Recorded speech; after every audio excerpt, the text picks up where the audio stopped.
Salut à tous, c'est Pank de la chaîne, bienvenue sur cette vidéo qui aujourd'hui va parler téléconsultation. Alors, nous sommes en confinement 2, beaucoup parmi vous ne vont pas aller en cabinet, vont bosser de chez eux. Donc, le plus simple, c'est bosser au travers des téléconsultations. Pour faire simple, on a la chance d'avoir aujourd'hui un ensemble d'outils performants pour proposer des sessions, donc ça sera à vous de choisir ce qui est le plus simple pour vous.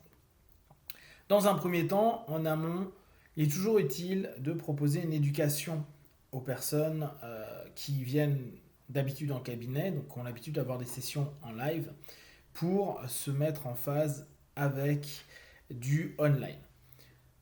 Moi, je fais ça à 100% depuis le début du premier confinement, c'est-à-dire depuis mars. Et j'ai de la chance d'avoir des partenaires qui sont juste topissimes, qui rapidement, une fois que je leur ai donné le cadre, se sont à chaque fois adaptés de façon très propre pour qu'on puisse avoir constamment des bonnes sessions.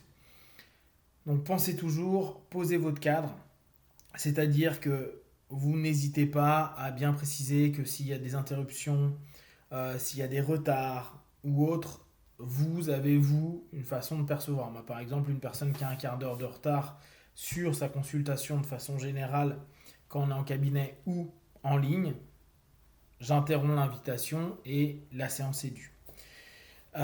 J'ai également, si on est interrompu pendant la session, j'arrête au moment de l'interruption et à ce moment-là, la session est due, qu'importe quand ça arrive.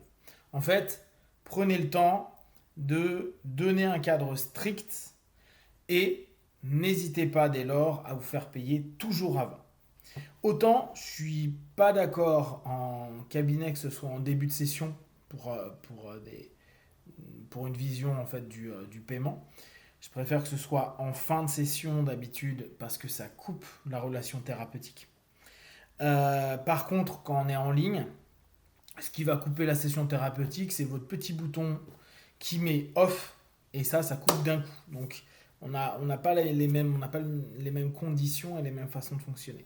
Faites-vous payer avant. Faites-vous payer avant par différents cheminements. Soit vous envoyez votre RIB, soit vous travaillez sur PayPal, soit vous pouvez avoir du Lydia, soit vous pouvez avoir des demandes via vos petits boîtiers type SumUp, etc.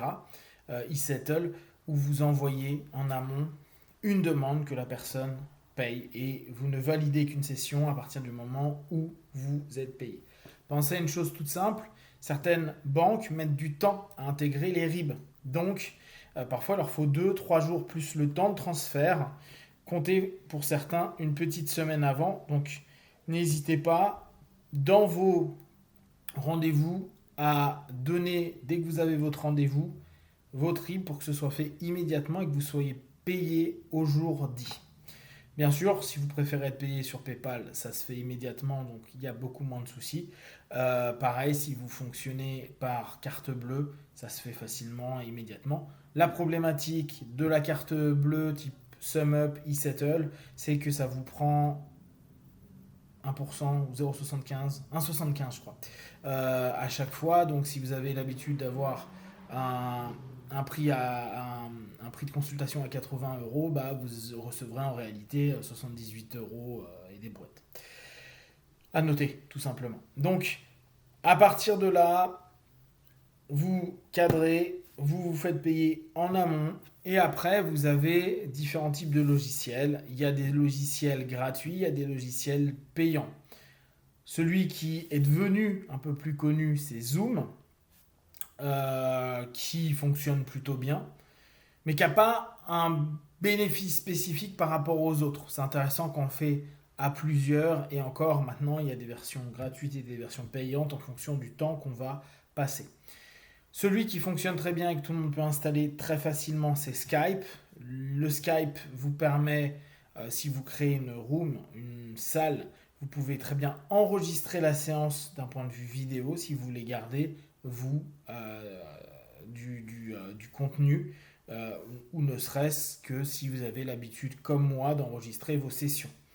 Je vous invite toujours, et là aussi bien en live que en session, d'enregistrer vos sessions pour toujours éviter des problématiques un moment ou un autre, notamment avec les enfants. C'est souvent le plus touchy parfois.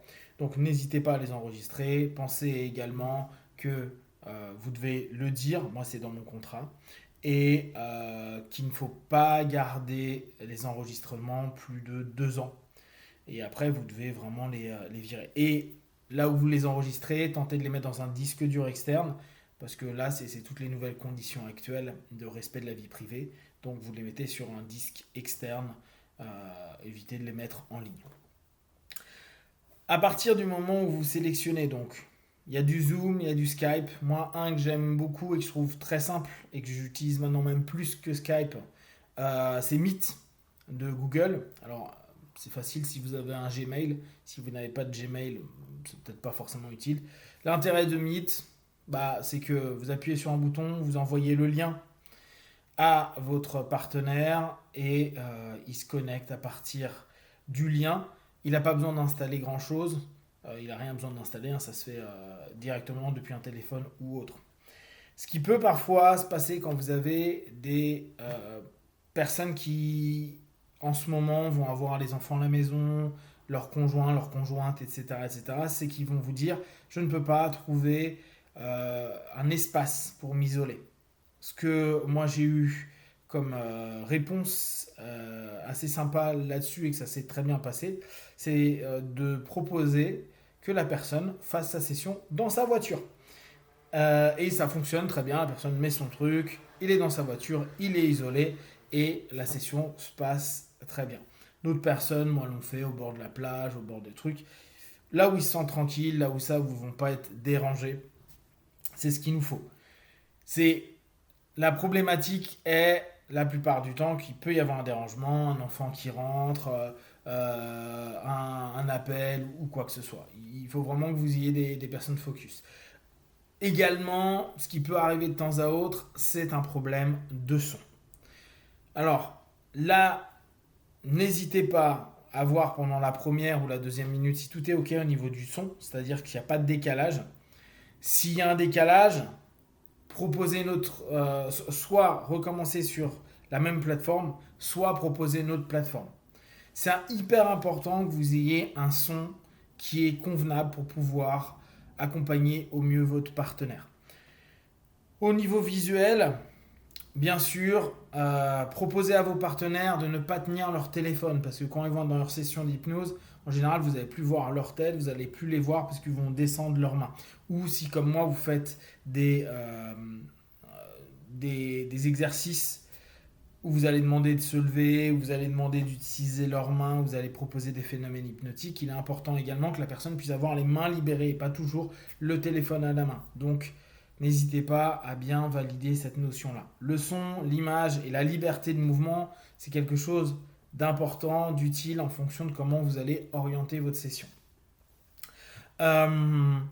Après, là encore, mais là c'est toujours par rapport au cadre, pour moi une session ça dure de 10 minutes à 60 minutes max. Quand c'est fini, c'est fini. Ne papotez pas 10 heures avec votre partenaire, c'est fini, vous faites le débrief ou le feedback que la personne a besoin de vous faire. Très bien, merci. Stop, c'est fini.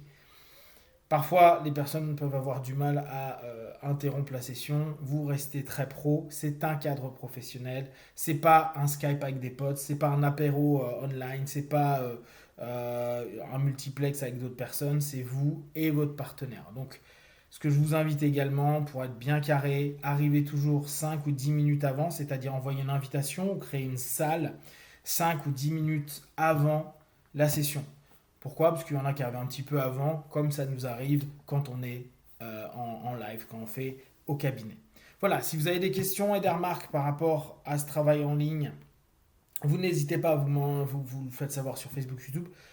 À la limite, je ferai une deuxième vidéo. Et ce qu'on peut faire, si ça vous intéresse, on se fait un petit hypnopapotage sur ce sujet-là dans la semaine pour peut-être donner plus d'informations et permettre à tout le monde de faire cela de façon fluide.